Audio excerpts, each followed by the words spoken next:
I was home alone, especially when my dogs and cats would be staring at whatever was in the corner of the room that I couldn't see. Now, for the UFO. Again, only seen with my mom for some reason. During one summer night of my senior year in high school, I was waiting for my girlfriend to get off work and come over, so it was about 8 p.m. My mother was outside on the patio with the dogs sitting in a chair looking at the stars when she told me to grab the binoculars and check out what was on the horizon on the Wisconsin side of the river. I looked, and right above the horizon was what looked like a small hot air balloon rising up from the ground. I just thought it was a weather balloon because I could see it was being propelled by flames up into the balloon itself. As we continued to watch, she outside, I'm now inside looking out the big bay windows, when the balloon turns into a solid green-colored triangle. The green was the piercing color of green go on a stoplight. It quickly rose into the clear sky and then broke into 3 smaller green triangles. My jaw dropped. The 3 triangles then proceed to do these weird patterns in the sky, zipping from one end of the sky into the other in seconds. This went on for 20 minutes, and then, without warning, it reformed into the solid green triangle, then back into the balloon shape, and then it disappeared. Then, my girlfriend Julie arrived to see us hysterically recanting the story. Finally, I was a camp director with the YMCA for 20 years, and the last camp I worked at was west of Minneapolis on Lake Independence. It was a smaller camp, only 40 acres, but it had a deep history of being built on Native American land, so I was told. One of the cabins, Blackfoot, happened to be Cabin 13, and I heard wild stories about that particular cabin from former and current staff. Remember, after seeing what I saw growing up, I totally believed it. During summer camp, I was told by a counselor staffer that a girl with long dark hair would be standing at the foot of the campers' beds at night. Eep. A couple of incidents while I was there piqued my memory, but there were so many more. In the fall and spring, camp was a conference center.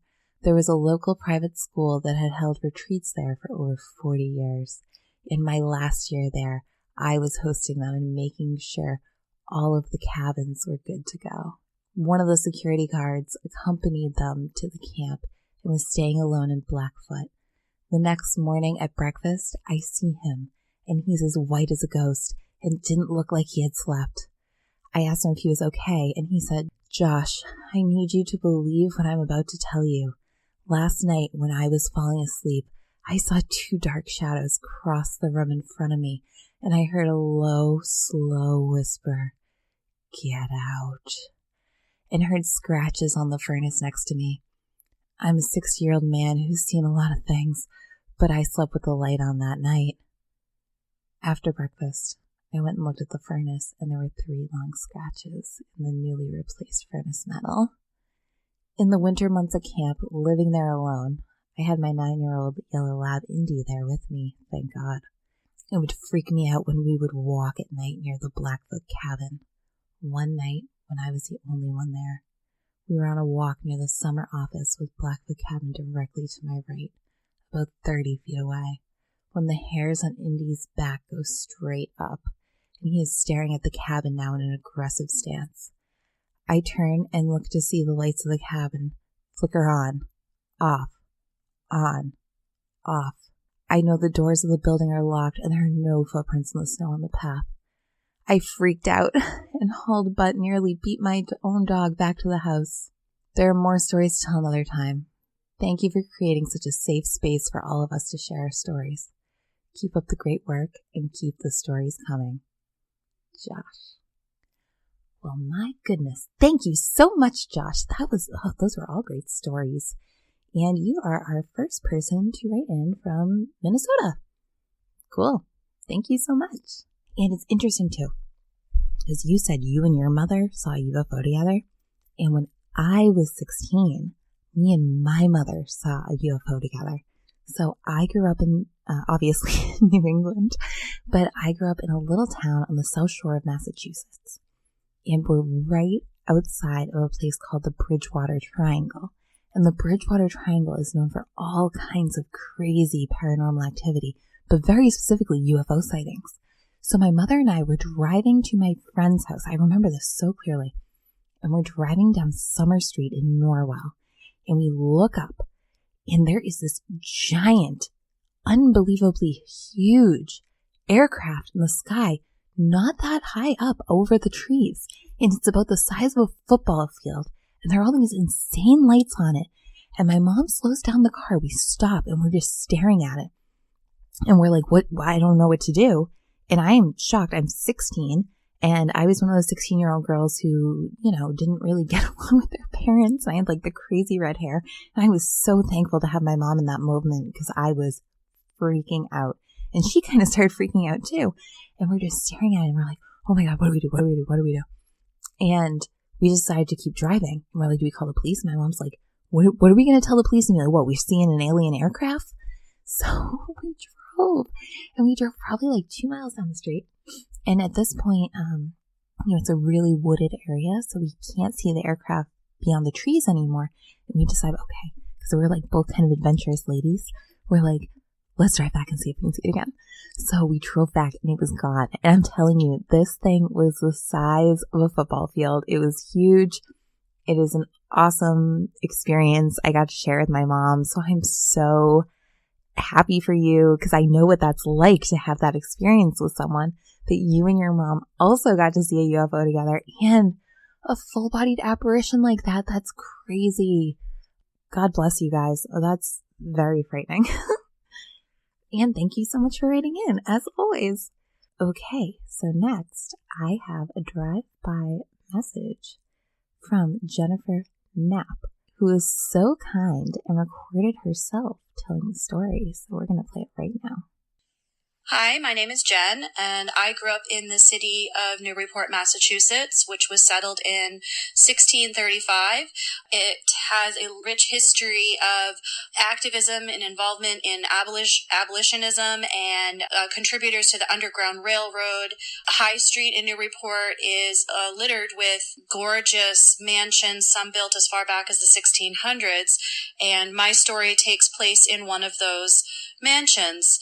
In high school, I had a friend who lived in this beautiful mansion on High Street. It was located right near the high school, and we would often spend time in her house up on the third floor.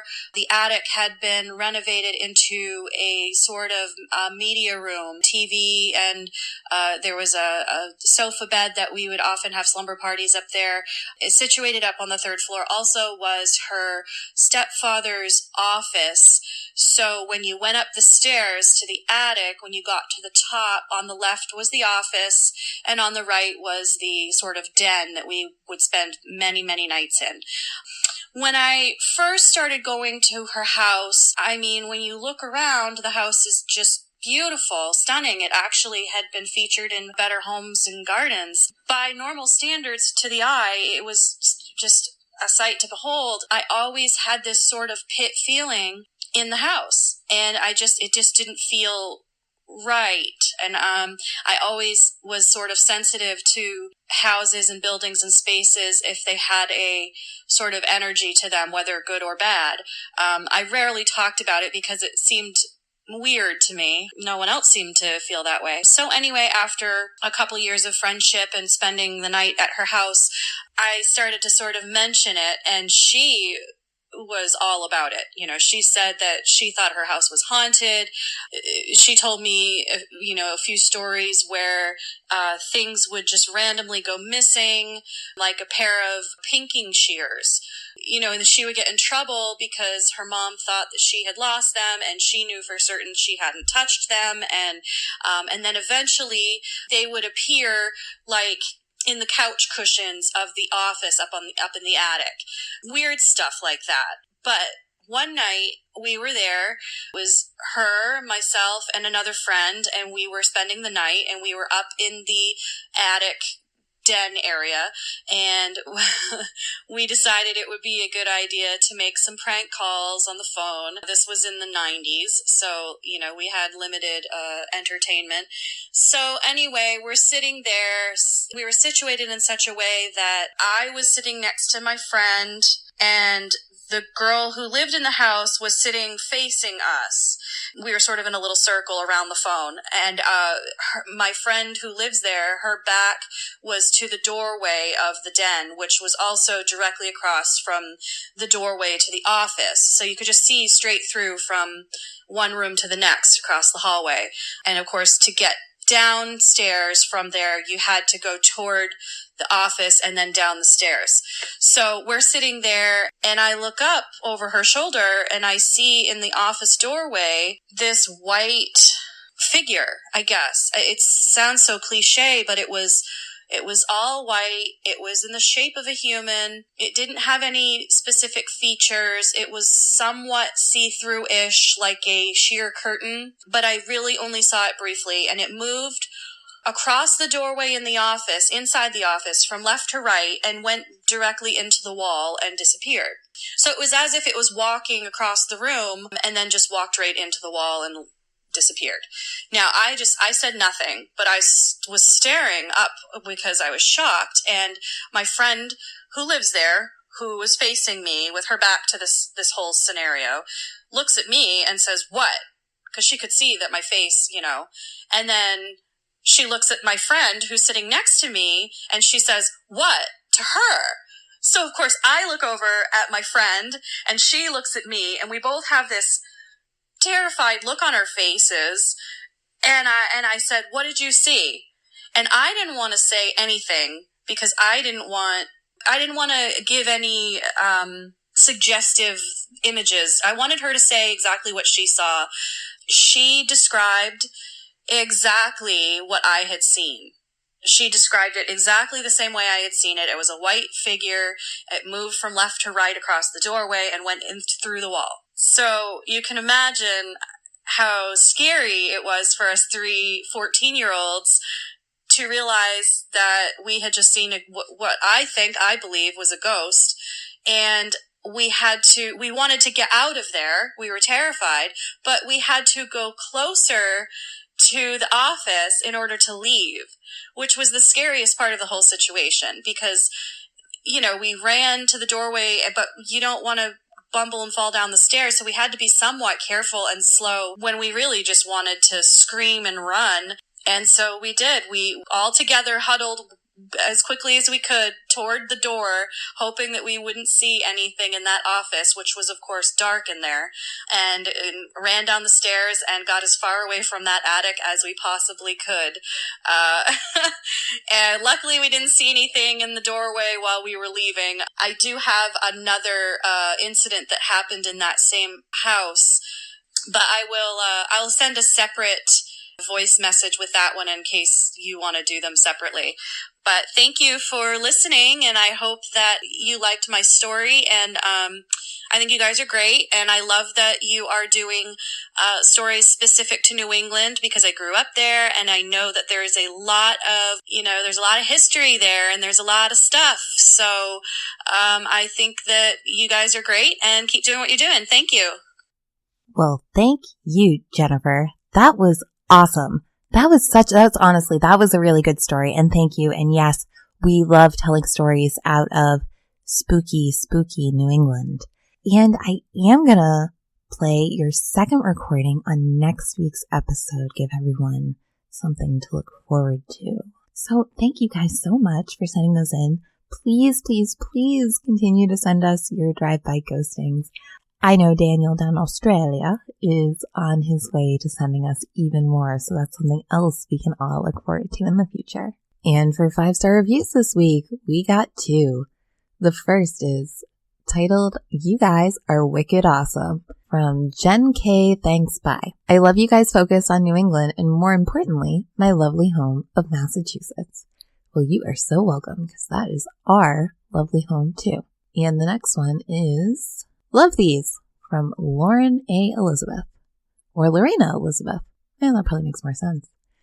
Love learning about local history and the spooky happenings. My favorites.